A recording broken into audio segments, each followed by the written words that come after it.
ក្រោមលុបប្រាសាទបុរាណឮសូរទ្រូយំតាមខ្យល់រនាតឯកបន្លឺចង្វាក់ដោយព្រលឹងខ្មែរពីបុរាណទោះពេលវេលាផ្លាស់ប្ដូរសម័យថ្មីរត់លឿនយ៉ាងណាឈាមក្នុងខ្លួនយើងនៅតែហៅឈ្មោះកម្ពុជាសំលេងដូនតាកំពុងហៅឲ្យកូនខ្មែរក្រោកឈរថែរក្សាវប្បធម៌កុំឲ្យបាត់ពីផែនដីរនាតឯកលាន់ឮជាមួយរ៉កទ្រូស្រែកលើកលើសំឡេងហ្គីតារងវាយដោយបេះដូងជាតិបែកធ្ងន់ដោយជំហានអ្នកក្លាហានយើងជាកូនខ្មែរមានព្រលឹងមិនចេះចាញ់លេងបុរាណនឹងរងរួមគ្នាជាដង្ហើមថ្មី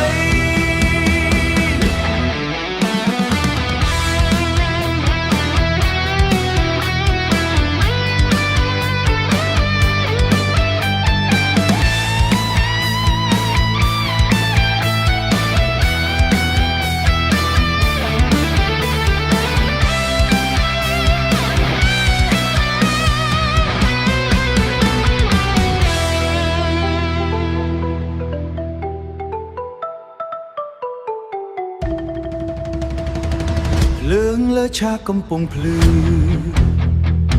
មនុស្សរាប់ពាន់ស្រែកតាមភ្លេង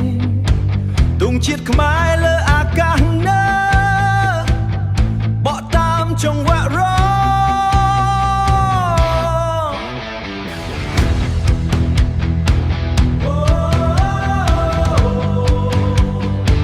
សំឡេងទ្រូកំពុងសើ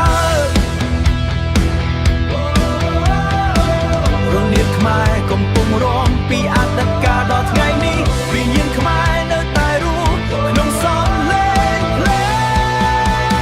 ងរនាតឯកនិងហ្គីតា